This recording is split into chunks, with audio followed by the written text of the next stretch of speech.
So some of you, just a reminder, some of you have been doing as you finish lab content, you'll call me over before or after class and show me, and you'll get credit for that. Some of you are already doing so. And so there's no set due date, some just by the end of the semester, but as you finish, let me know so I can give you credit. And as I threatened earlier, we're now going to get into JavaScript API. We talked about JavaScript the last week or week before. It goes so fast.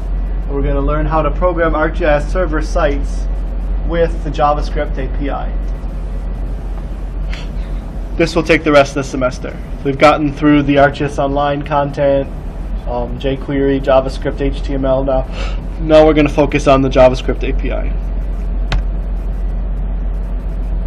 What is the JavaScript API? We talked about this a little bit at the beginning.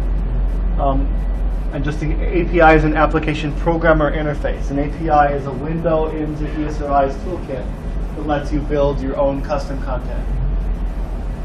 There are, as I mentioned earlier in the course, there's a number of APIs to ArcGIS Server. The three most used are Microsoft Silverlight, Adobe Flash, and JavaScript. And for reasons I mentioned earlier in the course, I focused on JavaScript. Esri is certainly focusing on JavaScript. The above two items are starting to become deprecated. Flash has been in use for, 15 years or more now, but it's not supported on mobile devices, so that's really killing Flash. Microsoft Silverlight never really took off, and Microsoft is ending support of it. You already actually cannot use Microsoft Silverlight on Google Chrome. I think I may have mentioned I found that out the hard way. About a month ago, I started getting unpleasant phone calls from a variety of different projects and discovered that. I had heard, I'm not sure, that Firefox is coming soon too. Although Microsoft and Internet Explorer will support Chrome's or Silverlight until 2021. So we're good there. But JavaScript API is clearly the way to go. So hence that's what the content is focused on.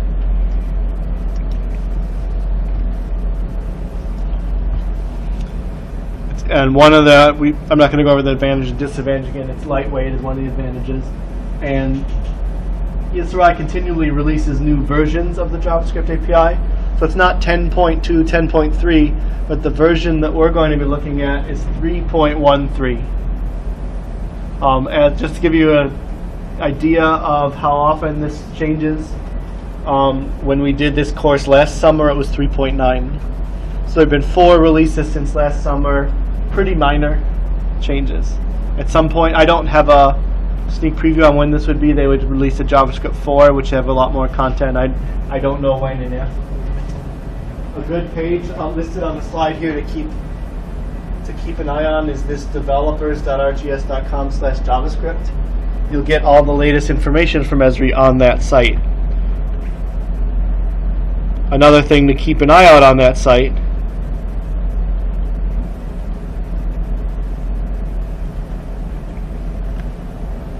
is, what did I do?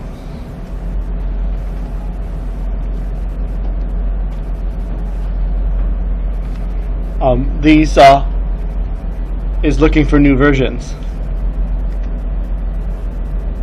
Well, obviously you'll finish this course in a couple weeks. We'll be at 3.13. At some point 3.14 is going to come out, or 3.2. This site is where you can keep an update on all these new versions. Though not necessary, it's good idea if you have the time to try to update your site to use the latest API technology. It should work anyway with this isn't always the case, but it should work as they go to new versions. Existing functionality should work the same. The new version would have new tools and things to take advantage of. That's not always the case. So this is the website on the developers. It's a good site in general, this ArcGIS for Developers site. There's a lot of things on here, more than we could cover in 6 weeks or in a semester, more than I can cover ever.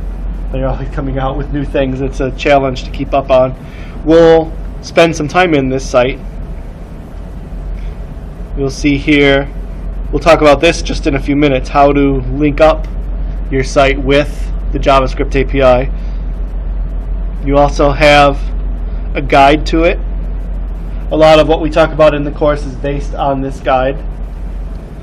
An API reference, which we'll also use in the course. These are objects, just like in the Desktop 555 class where we had an object model. This is the object model for the JavaScript API, where you get all the properties and methods that are available.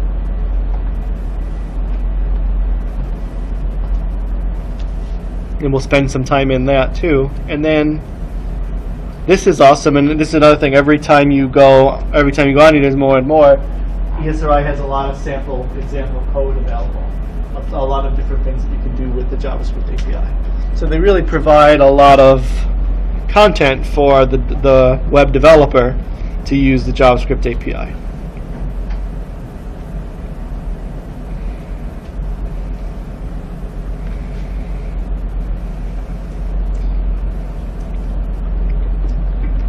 The ESRI JavaScript API uses a toolkit. Remember, I wanted to show you jQuery because that's heavily used. jQuery is a toolkit that simplifies the use of JavaScript. There's a bunch of toolkits out there. One that ESRI has chosen to use is called Dojo. D-O-J-O. Dojo, as I've written, is an open source toolkit that ESRI has used to create more efficient JavaScript code because it's similar to jQuery. ESRI uses Dojo, and that's just API, not APT. ESRI has used Dojo to develop the ArcGIS Server JavaScript API, so we'll be using Dojo heavily for the rest of the semester as well. Dojo has not changed since last summer. The latest Dojo version is 1.9.1. And this is a screenshot from the website dojotoolkit.org. Dojo does a lot more than the ArcGIS JavaScript API. There's a lot of uses for Dojo. Some of the major elements of Dojo are here. At the base and core, which is really what ESRI mostly uses it for, it handles browser normalization and compatibility. One of the reasons ESRI chose Dojo is it helps with browsers being different. I think I touched on this briefly, the fact that, and some of you have even noticed this, Firefox might treat HTML and JavaScript slightly different than Chrome does, or Safari does, or Internet Explorer. Dojo helps with standardizing that. Things that you develop in Dojo tend to be the same in every major web browser. So that's one of the advantages. Digit, I don't know who comes up with these things. Digit is a part of Dojo that contains style sheets and, more importantly, HTML design widgets. So we'll see, not tonight, there are widgets or menus available in ArcGIS JavaScript API that you can take advantage of, like the base map gallery. You know, on ArcGIS Online, ArcGIS Online is basically ArcGIS Server JavaScript API. It's just something that ESRI wrote. You're writing your own ArcGIS Online with this. The base map gallery is a digit. It's a template, and you've used that already where you switch base maps. That's an example of a digit. The measure toolbar is a digit, and we'll use a bunch of those. Dojo X does it. There are other things. Our developers that work for me have used these, but ESRI JavaScript does it. We've used Dojo on several occasions to build charts on websites using Dojo X. JavaScript API doesn't really get into that, but I wanted to, with these slides, make you aware that Dojo has capabilities beyond what we're going to use it for. And so as I wrote there are many opportunities to use Dojo beyond the basics that we'll be using now for ArcGIS Server JavaScript API.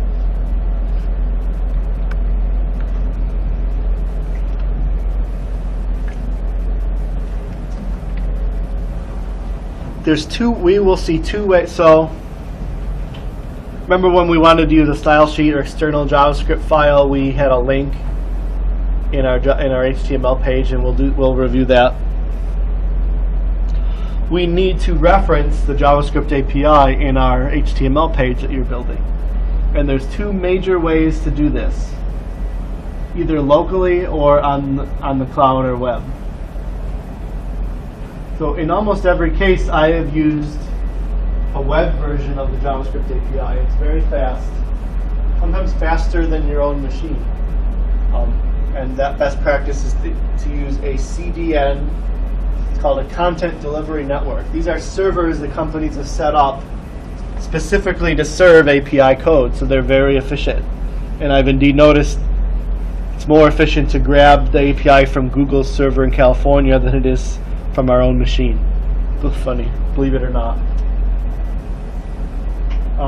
And so CDN is a generic term for a worldwide, a cloud server that stores API references.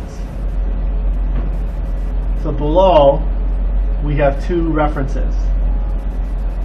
So some advantage, as I said, these servers are built for this.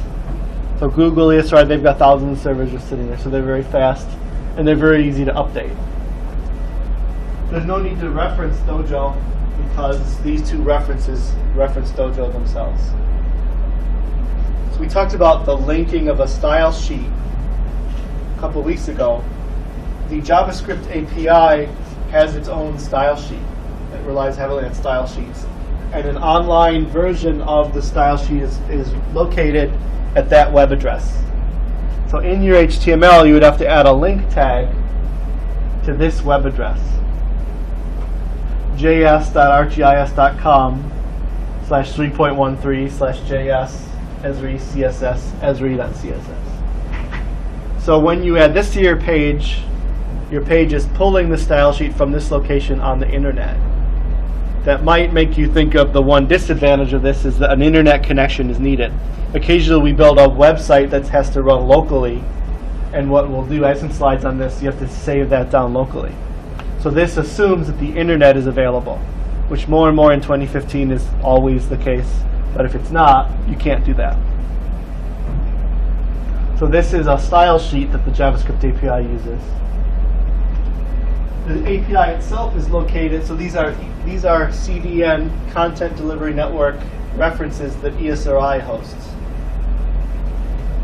A little more recently in the course, when we talked about linking to an external JavaScript file, that's what I'm doing here. So I'm setting up a script tag, but instead of typing code, I'm adding a source to this folder.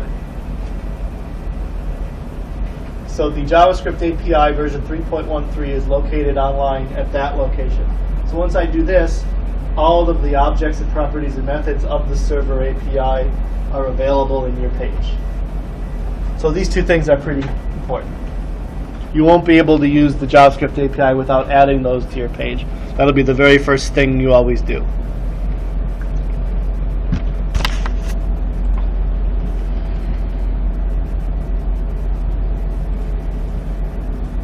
This is a long presentation. We're not going to get through this. They're also, we won't get into this too much, but if your site has a security certificate, an HTTPS site, like your bank site, they're also both available under HTTPS. So in some situations, if you're developing a secure website that has a JavaScript API map on it, you would have to link it, and all you would do is add an S to the HTTP. So if you have a page where you want to program that, so remember when we used a script like this to link to jQuery? Now I'm linking to the server API.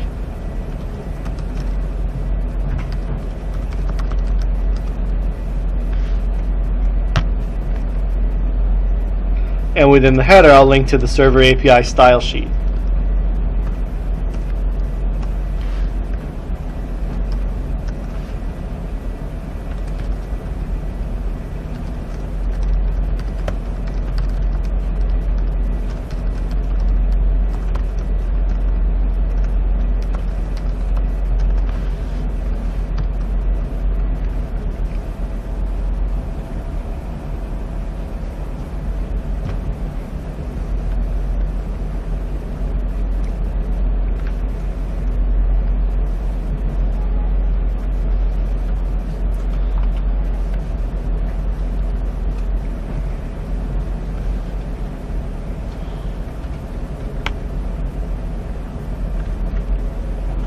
Another option that's available, especially if you're building a mobile site, although sometimes I use this anyway, is the compact version of the API.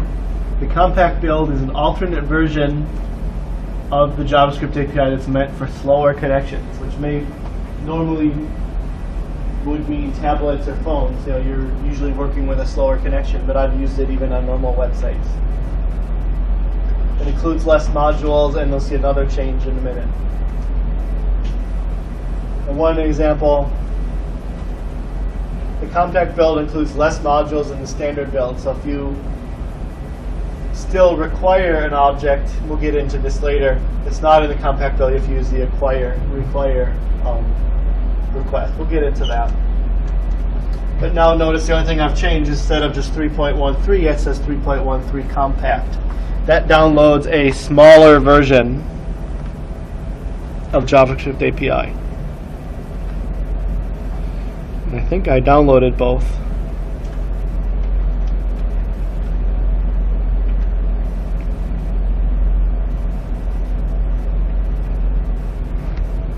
Okay, well, it's not JavaScript API, but jQuery. But remember, I think we did show this. Notice that this compact version of jQuery is only about 1/4 of the size. So JavaScript API has a similar download on their content delivery network site that is that's a lot smaller. So just like we talked about with jQuery, if you'd have to download those files and reference them locally if you don't have an internet connection.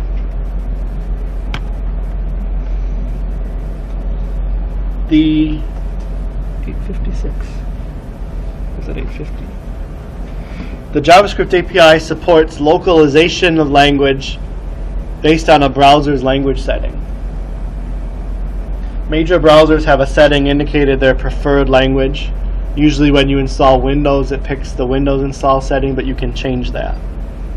And then pages that are localized will display the content of choice. So I can go to, say, Google Chrome, settings,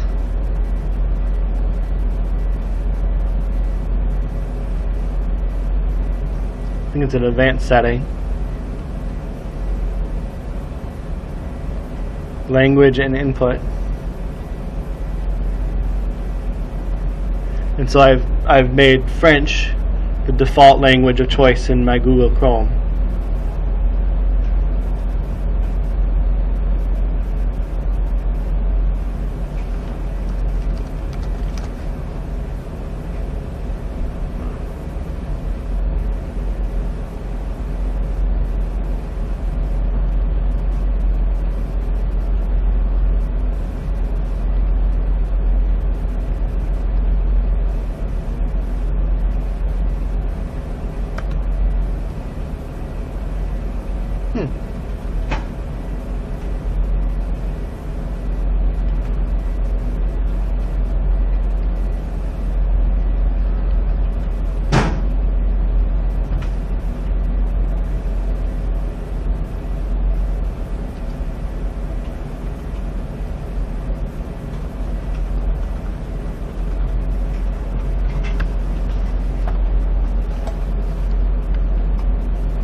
Oh, it's only working on this actually. So notice now I'm getting some languages or some items in French.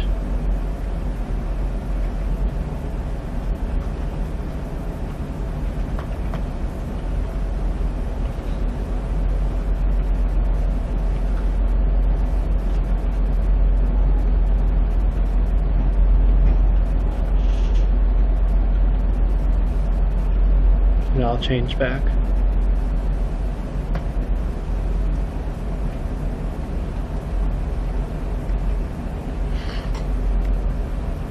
Notice how some things updated to French, some didn't.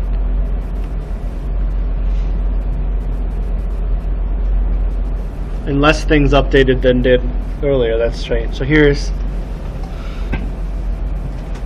3 screenshots from Google just by changing the localization setting to different languages.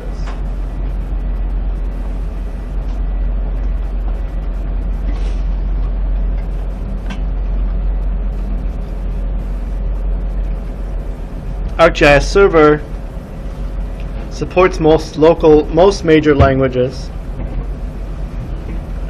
We won't do much, but I wanted to make sure to cover this. With a Dojo config property, you can override the browser's local. So in other words, if you wanted your site to display in French, you can use this code to override the browser's content or browser's default language and display it in French. Code can also, and I'll show you some of the things you can do with this to add new default strings, and I'll get to that in a minute. There's more Dojo localization content. This is especially important if you're building a site with an international audience. And so one way you can do that with Dojo is to set your own custom messages. So here, and it's a little ahead, we'll do a little ahead of where we are, but just show you here on the map object ArcGIS Toolbox JavaScript API, I've set the instructions when you add a new point to the map to be in French.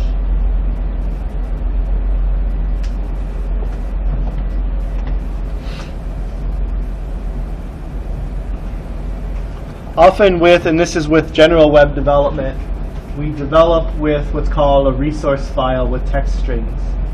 So it's an XML file that defines a data point. This can actually even come in a SQL Server database. We've done both. It will define a data point and then a value, and then the resource file is named with the name of the language.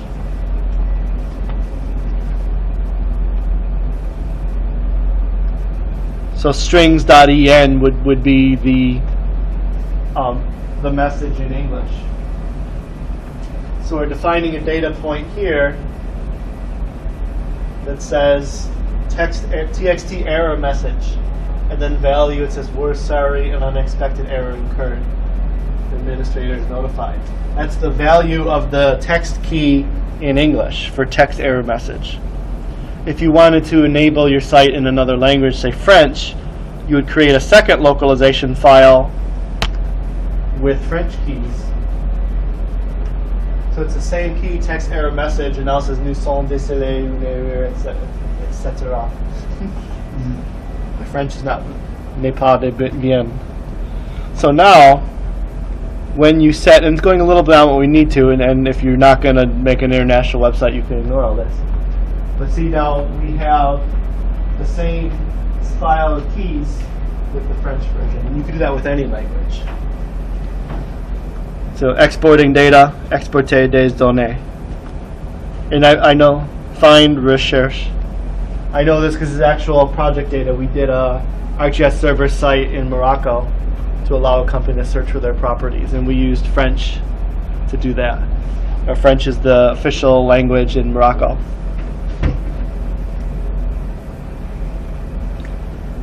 So then in the HTML, instead of just placing the text, you use the keyword resource get string. And see how it says txt export parcels? So now, if the person's browser is set to English, it will put the word export parcels on the HTML. If the person's browser is set to French, it will write the word exporter parcels.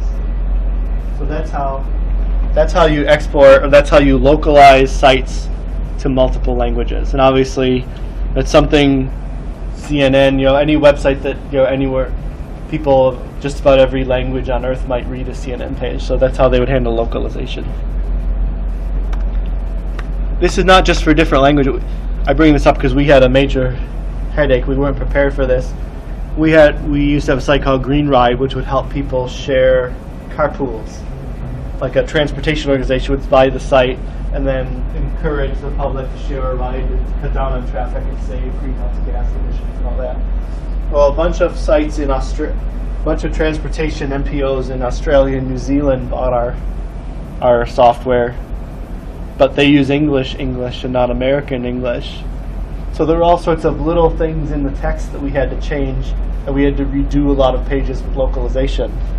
In our original code, instead of, where the heck did it go? Instead of a resource string, it would just say export parcels. Like for example, it would just say gas, but it's in English, it's petrol, not gas. Or dates, instead of today is 6/15/2015 to American like me, to most of the rest of the world, today is 15/6/2015, probably just about the whole rest of the world except for here. And then there's the obvious kilometers versus miles. Kilometers spelled with RE. So that was actually harder than translating, because we had to get some English speakers to look over our text and kind of tell us. They were kind of, I understand they're kind of upset. It's like, you're not another American company that doesn't know that the rest of the world does something different. And there's all sorts of phrases in Australia that are like the Foster's commercials that are completely different, that we've never heard. So we use localization to not necessarily translate our site. We even use localization to translate the site between American English and Australian English. Definitely something to be aware of.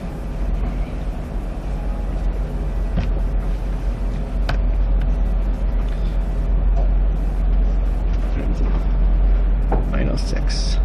So that's the last time I'll talk about that, but I think that's always, especially given our painful experiences with that, I always mention localization in the classes because we weren't prepared for that. It's cost us.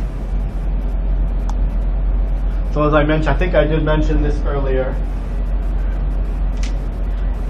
the JavaScript API requires a reference to the ESRI style sheet. And what I wanted to highlight here, it does require it. A lot of what we did with style sheets earlier in the class was kind of optional and nice, so you could put it in the tag anyway. The JavaScript API will not work without a reference to the style sheet. It relies on the style sheet completely. So you can link to it using your web page or use a downloadable version. And this is the same style sheet link. I think I had that on the initial screen a couple moments ago.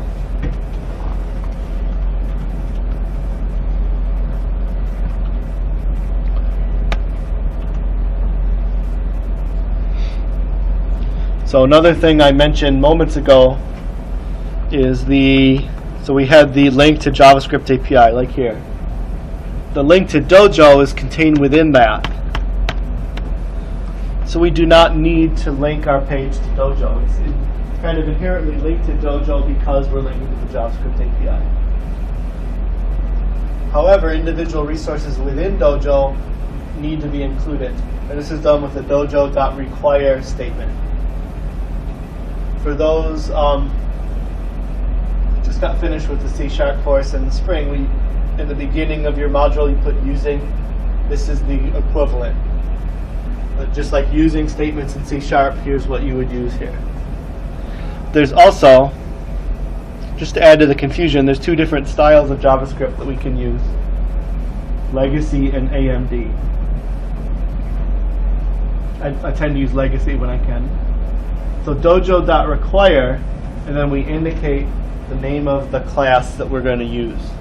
And as we'll see very soon, what happens, this class is required, I believe, would be required on all pages. There's going to be some things that you may use sometimes and sometimes you don't. But esri.map is one of the most base classes that represents the map canvas. And this shows two different ways of doing the same thing, using the AMD notation in JavaScript or in Dojo, and the legacy notation.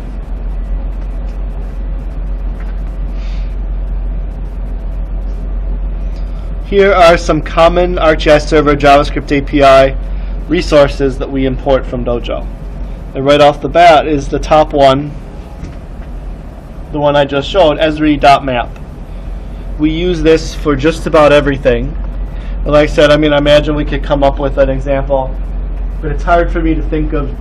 It's hard to think of an example where you would build a site and not use esri.map. I would say use it 99% of the time, or maybe 100% of the time. It's used for making a map evaluating geometry, graphics, or symbols. So try to think of if you're not doing any of these things, maybe you don't need to build a server map site. Other things that we'll resource are esri.layers.ags dynamic and esri.layers.ags tiled. Remember we talked about tiled services and dynamic services? The tile services were like the National Geographic, we're at 14 levels. Dynamic services are actual GIS shapes. We saw that even earlier tonight when you clicked on the states, there were a lot more choices in the pull down versus when you clicked on the base map and there were just a few choices. The base map was an AGS tiled object. The states that we've been using in my bird photos that we've been using are a dynamic service layer. So now you saw how they differ in ArcGIS Online. Now we see behind the scenes they're actually two different class objects. We will also take advantage quite a bit in ArcGIS Server of things called tasks. Tasks are like methods in C# or like geoprocessing tools in ArcMap. A task goes and does something and gives you a result. So the find task we'll use, you can give the find task, say a state, go find Ohio and come back with a result. Geometry tasks can do things like pointing a polygon, intersects, and so on. There actually is a geoprocessing task. This is cool. More and more you can do everything in ArcMap that you can do in ArcMap. So we can actually do a lot of the geoprocessing tools that you do in ArcMap right in the JavaScript API. That's really cool. There's a bunch of other things that we'll probably work with all of these during the course.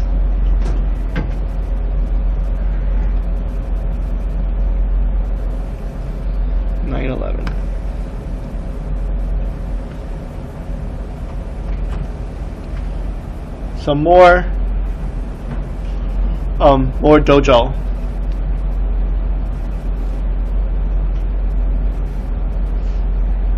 Dojo.ready is one of the first things we're going to talk about with Dojo.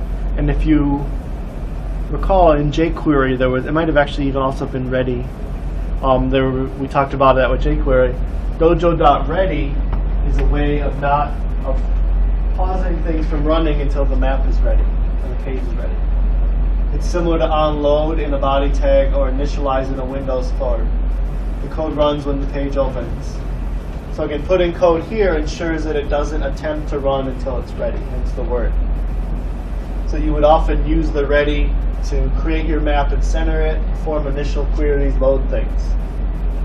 Here's the legacy version, so you would say dojo.ready init, and then you'd have a function init, like we had functions in JavaScript in Lab 1. Or you could have an anonymous function right here in the AMP version.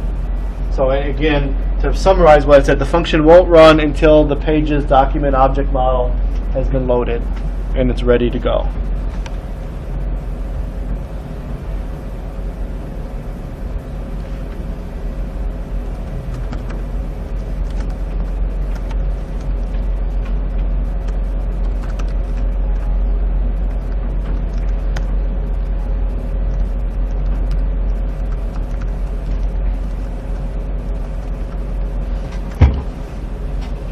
So I type dojo ready init.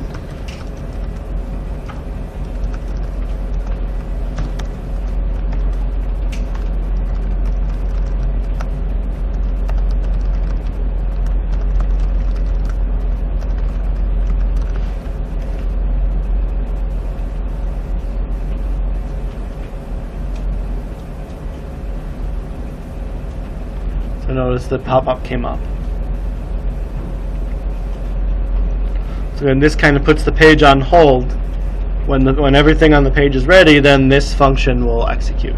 That's safer than just putting remember when we first started doing JavaScript, when you wanted stuff to just run, we just put it in the script tag. It's safer to do this.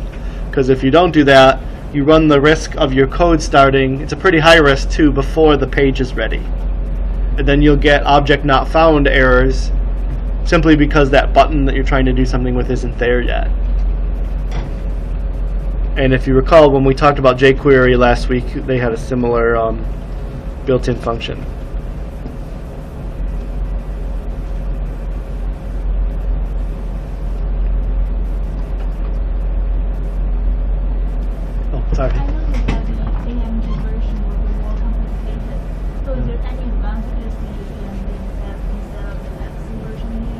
There are, not to me, I don't like it because it's more complicated. I believe there are, and I'll have to look for that, there's certain situations where you would have to. It's newer. I'm going to look into that because I don't like it. That like simple, I'm used to this, but yeah, sometimes there may be things where you have to do it that way, and we'll cover that. So yeah, I will use this, and you may have noticed already, use this whenever I can. It's simple. What if the old connection makes this to type? You know, I've actually run into cases where you can't mix, and I'm not sure why, or found documentation, but I remember writing a page where I had to make everything A and B. We'll have to look into that. That's a good question.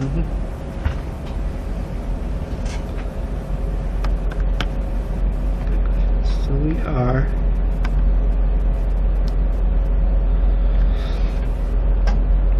Like we talked about event handlers, we talked about that in the desktop course. We talked about that with HTML and JavaScript, where you get the on-click on a button. We can use Dojo to connect a function to an event, just like we have before. For example,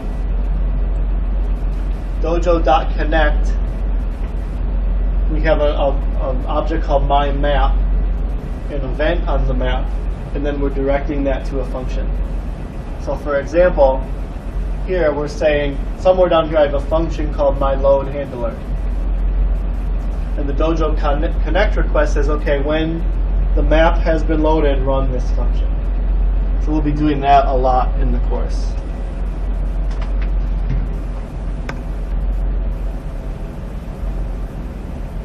We can also use Dojo. You might start noticing some similarities between jQuery and Dojo. They're very similar in their purpose, not in syntax, but in their purpose. Another thing that we have that we can use very simply for Dojo for is to get an object from the document object model. So if you have a text box, say text longitude, for example, and you want to just get that and assign something to it or assign a variable, you can say Dojo by ID, where jQuery had something similar. Give the name, and that's the ID attribute. Remember I said how important those are. And then assign a value there. So the by ID request in Dojo lets you search for an object that you've named somewhere on the page with the ID tag.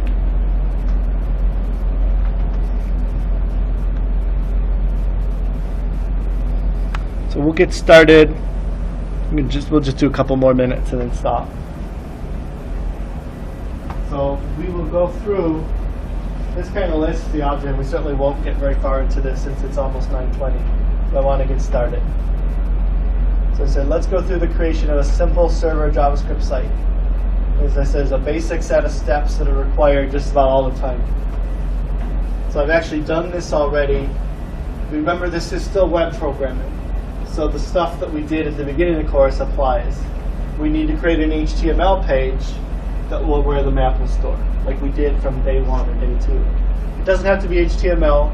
I mean, if it's a .NET web application, it could be on an .aspx page. This is those of you that know C# for web development, or .NET web development, will be familiar with that. You can do that too. That's beyond what we would do here.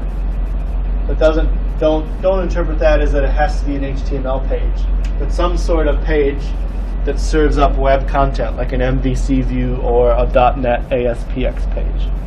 Needs to be there. And then you add references to the ArcGIS Server JavaScript API. I did that. Remember, I added the script source already, and I added the link. Then so we've done those two things already. We would load the required Dojo modules with dojo.require. We'll take a look at that.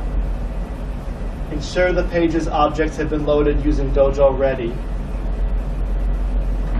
We haven't done this yet, we need to create an ESRI map object. The map object will be a div, an area on the web page that now will be devoted to being a map. You had a div in Lab 1. In Lab 1, you used the div to output the results from your calculator. You know, the div was very simple in that case. It just said, 60 degrees Fahrenheit is 20 degrees Celsius. 68 degrees Fahrenheit is 20 degrees Celsius. Now we're using a div for something much more complex. The div will house the map. And then the rest of the course is add styles and additional code. So this is the implementation of a server API in its simplest form.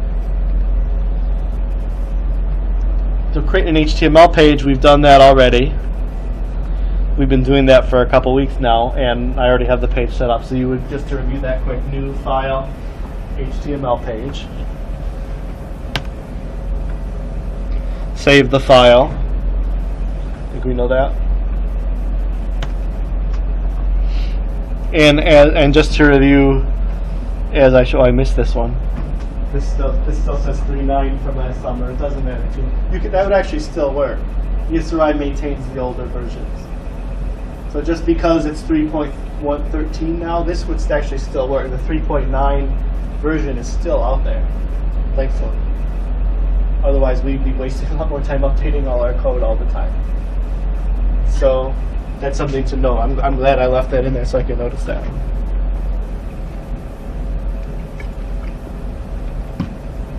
So we added a link to the style sheets. In this particular case, I think we'll do this a little bit later. There's another style sheet specifically related to those widgets of Basemap Gallery called the Claro style sheet. I haven't mentioned this until now. So in this example, I'm actually adding 2 style sheets. I'm going to do that in the example.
And so now within the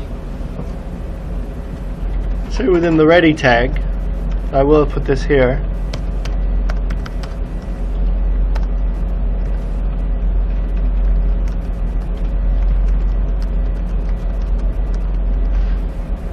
This tells the page when it's loading that class needs to be loaded.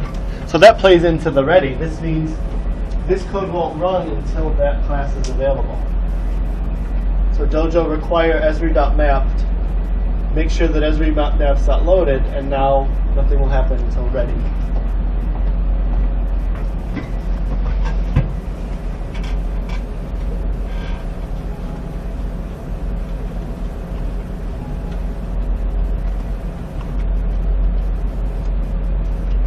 So then I created the Dojo. I used Dojo ready.init and the init function. And then we'll go one more slide and we'll stop for the night.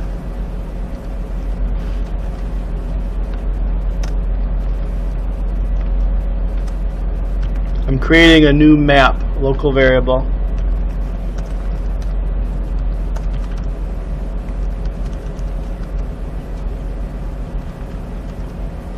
I don't want to get too far into this because it would take too long. So here,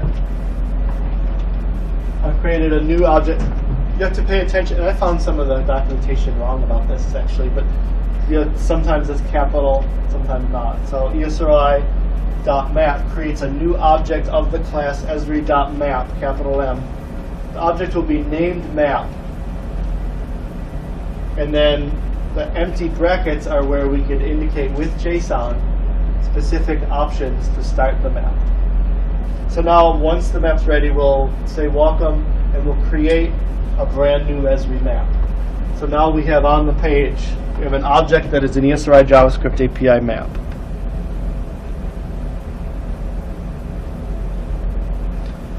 And and we'll talk about this slide, and we're always, I don't like to start something heavy and deep right at the end, and I always seem to end up that way, where we're all tired and so late.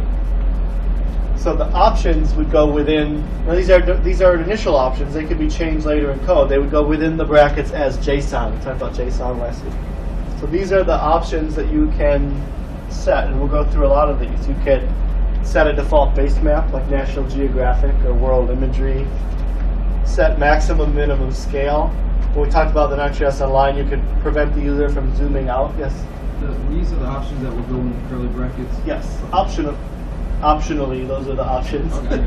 Because, and as I've shown here, you don't have to. If you don't, it'll just take all defaults. Okay. Although usually you would have at least some of these options, and that's what we'll talk about And you Wednesday. You can put more than one, correct?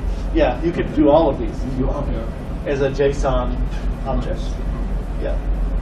Like for example, info window, you could set up those info windows like Lab 3 that we just talked about at GS Online using HTML code. You can define those right off the bat. You can also define them later. The map scale, there's a lot of different things in here. Probably the most important would be the base map. Your center and extent you could use, say you wanted it to open up on the Western United States. You could use center and extent.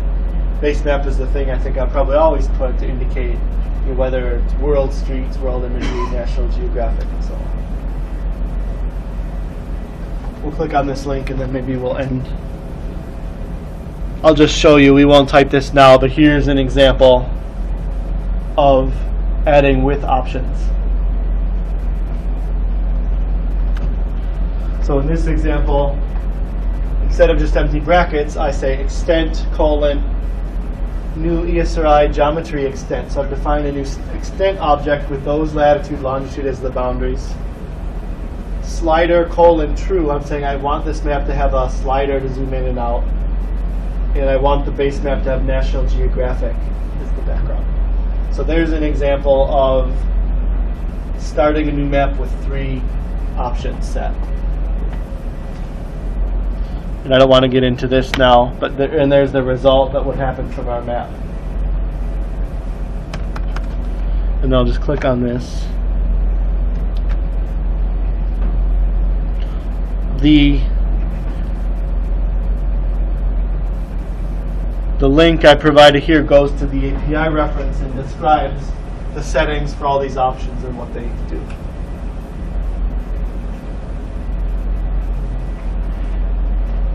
And I think with that, we'll stop. First thing on Wednesday, we'll actually program and add that map with the options to our page. Yes? You said the email for Lab 3. Yeah, did you get an email from me? I did. Okay. I'll double check that. Double check. Also double check and see, does anyone that got the email